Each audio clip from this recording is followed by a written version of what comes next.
अस्सलाम वालेकुम व्यूअर्स, विच पाकिस्तान का नया एपिसोड लिए मैं हूं आपका मेजबान अब्दुर्रहमान।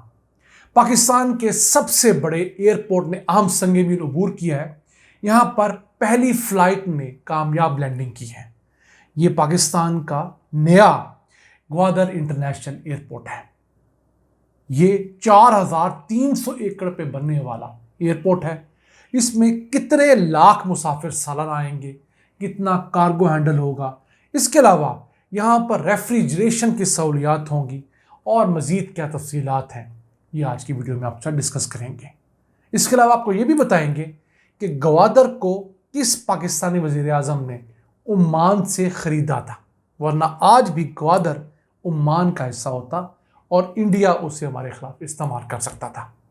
इसके साथ साथ आज की दूसरी खबर, पंजाब के अंदर भी 10 ऐसी सहूलियात जिनके लिए आपको पहले सरकारी दफ्तरों में जाना पड़ता था, अब घर बैठे आप हासिल कर सकेंगे। दस्तक ऐप लॉन्च की गई है जिसके ज़रिए आप birth certificate, death certificate, marriage certificate, domicile, divorce certificate समेत 10 मुख्तलिफ सरकारी दस्तावेज़ात घर बैठे बनवा सकते हैं। इससे पहले मार्च 2024 में ये सर्विस खैर पख्तूनख्वा ने शुरू की थी और 2018 में ये सर्विस दिल्ली की हुकूमत ने शुरू की थी। एक अच्छा इनिशिएटिव है, इसे प्रोग्राम के दूसरे हिस्से में डिस्कस करेंगे।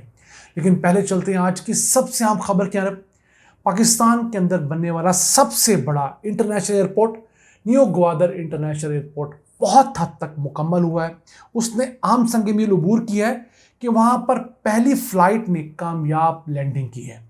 अब इस फ्लाइट को flight calibration and procedure design कहा जाता है और इसको एक वाटर कैनन सैल्यूट किया गया है, रनवे देखा गया है, वॉच टावर और तमाम जो सहूलियात ज़रूरी हैं किसी भी फ़्लाइट को उतरने के लिए वो यहाँ पर मुकम्मल हो गई हैं। अब उम्मीद है कि ये एयरपोर्ट इस साल के आखिर तक मुकम्मल होकर अगले साल के आगाज़ से यहाँ पर इंटरनेशनल फ़्लाइट्स उतरने लगेंगी। 4300 एकड़ रकबे पर यह मुहित है। इसके लिए सारी फंडिंग जो है चाइना कर रहा है, जो कि ग्रांट है, हमें वापस नहीं करनी। 246 मिलियन डॉलर्स चाइना ने दिए हैं। आज के रेट पर वो 68 अरब रुपए बनते हैं। अब इस एयरपोर्ट के ऊपर सालाना 10 लाख मुसाफिर जो हैं वो आ सकेंगे। इसके साथ साथ इसमें कार्गो टर्मिनल अलहदा बनाया गया है जो यहाँ से सामान एक्सपोर्ट इंपोर्ट होगा और फिर वहाँ पर एक रेफ्रिजरेशन का बड़ा रूम बनाया गया है ताकि यहाँ से सी फूड की एक्सपोर्ट हो सके। 30,000 टन उसकी कैपेसिटी है।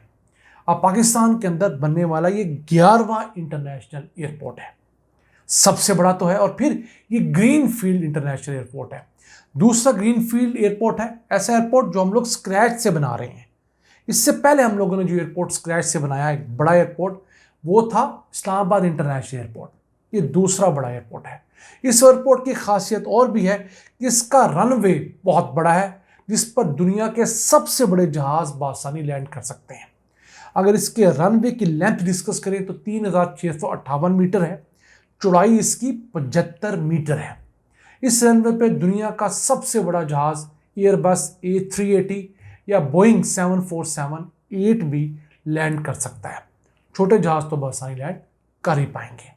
अब ग्वादर का शहर और इसका इलाका जो है, ये जब क़याम पाकिस्तान हुआ तो उस वक्त मस्कत की टेरिटरी था। फिर 8 सितंबर 1958 को उस वक्त के पाकिस्तानी वज़ीर आज़म फ़िरोज़ ख़ान नून ने इसे मस्कत से $3 मिलियन में ख़रीद कर पाकिस्तान में शामिल किया। उस वक्त मस्कत के हालात हमसे भी बुरे थे, उनको पैसों की ज़रूरत थी, पल पल की पाई की ज़रूरत थी। हमने उनको सिर्फ $3 मिलियन दिए और उन्होंने ये हिस्सा हमें वापस लौटाया और आज ये पाकिस्तान का हिस्सा है। इसे 1977 में मकरान की तहसील का दर्जा दिया गया और फिर 1995 के अंदर जाकर इसे एक ज़िला का दर्जा मिला। ग्वादर पाकिस्तान के लिए बहुत अहम है। एयरपोर्ट मुकम्मल होगा तो यहाँ पर इंटरनेशनल फ़्लाइट्स आ सकेंगी, गल्फ़ से फ़्लाइट आ सकेंगी और फिर चाइना से डायरेक्ट जब इंटरनेशनल फ़्लाइट्स आएंगी तो हमें उम्मीद है कि यहाँ पर इंडस्ट्री को फ़रोग़ मिलेगा, यहाँ पर कारोबार बढ़ेगा, यहाँ पर डेवलपमेंट होगी, यहाँ की जो पोर्ट है वो ज़्यादा फ़ाल होगी और लोग यहाँ के ज़्यादा खुशहाल होंगे। आइए डिस्कस करते हैं आज की दूसरी इंटरेस्टिंग न्यूज़।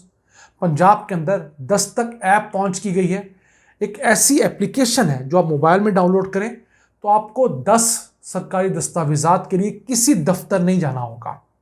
जिसमें सबसे पहले आपका डोमिसाइल है, इसके अलावा डेथ सर्टिफिकेट है, बर्थ सर्टिफिकेट है, ई स्टैंपिंग है, मैरिज सर्टिफिकेट है, डाइवोर्स सर्टिफिकेट है, इसके अलावा प्रॉपर्टी टैक्स है, टोकन टैक्स है, या आपका व्हीकल का ट्रांसफ़र का डॉक्यूमेंट है। ये तमाम डॉक्यूमेंट अगर आपने पूरे करवाने हैं तो आप इस एप्लीकेशन पे अप्लाई करें।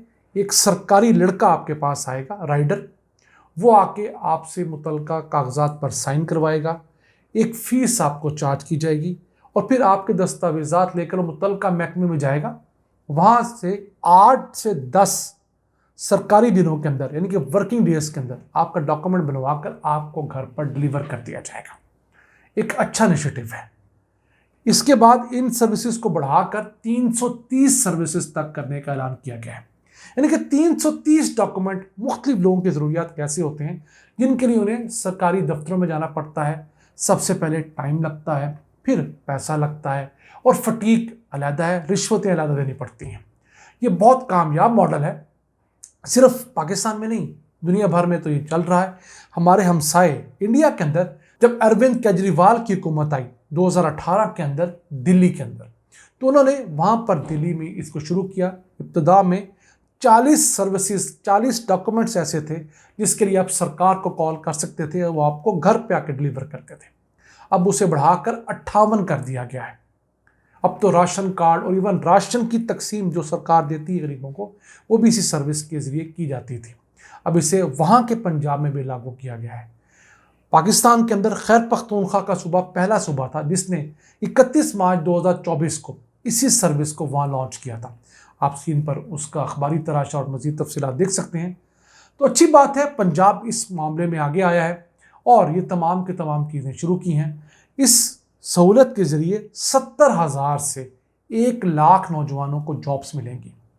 वो नौजवान जो FA पास हैं, इंटरमीडिएट किया हुआ है, उनके पास अपना मोटर बाइक है, एंड्रॉयड मोबाइल है और किसी किस्म का पुलिस रिकॉर्ड नहीं है, वो इस एप्लीकेशन के लिए ख़ुद को अप्लाई कर सकते हैं। यानी पर वो राइडर बन सकते हैं जो उस कॉल की सूरत में मुतल्लिका बंदे के घर जाएंगे, उससे टाइम लेंगे, पहले घर जाकर उससे डॉक्यूमेंट्स जो हैं मुतल्लिका साइन करवाएंगे, उसको कहेंगे कि इस डॉक्यूमेंट की वजह आपकी ये चीज़ दरकार है। फिर वो डॉक्यूमेंट सरकार के दफ्तर जाकर तमाम डॉक्यूमेंट्स देकर मुतल्लिका कागज़ बनवाकर उन साहब को वापस लौटाएंगे। इसका उनको एक ख़ास मुआवजा मिलेगा और अगर उन लोगों को इससे नौकरी मिलती है 70,000 से 1 लाख लोगों को, तो कितना अच्छा कदम है। अब इस सहूलत के लिए आप मोबाइल ऐप भी डाउनलोड कर सकते हैं या 1201 पर कॉल करके भी आप ये सहूलत ले सकते हैं, या आप इंटरनेट पर बैठकर उस पोर्टल पर लॉगिन करें तो तब भी आप ये सहूलियत ले सकते हैं। पाकिस्तान तमाम तर नामसाइद हालात के बावजूद ग्रो कर रहा है। हम हमेशा ये कहते हैं कि इतना बड़ा मुल्क जो 25 करोड़ जीते जाते लोग तो मुल्क है, उसमें कम से कम 25 करोड़ मसाइल तो होंगे। तो उनके मुकाबले में अगर 1 करोड़ वसाइल हैं, हम वो वसाइल आपको बताते हैं, वो अपॉर्चुनिटीज़ आपको बताते हैं जो ये 25 करोड़ का मुल्क रोज़ाना जनरेट करता है। बुरी खबरें देखने के लिए आप दीगर बेतहाशा यूट्यूब चैनल या सेटेलाइट चैनल देखते रहें। अच्छी खबरों का अगर वाहिद ऑथेंटिक सोर्स है तो वो हम हैं और हम इस पर प्राउड फील करते हैं। नाज़रीन, ये था आज का एपिसोड। हमें उम्मीद है आपको पसंद आया होगा। अपनी सजेशंस, अपनी आरा से हमें आगाह रखा करें।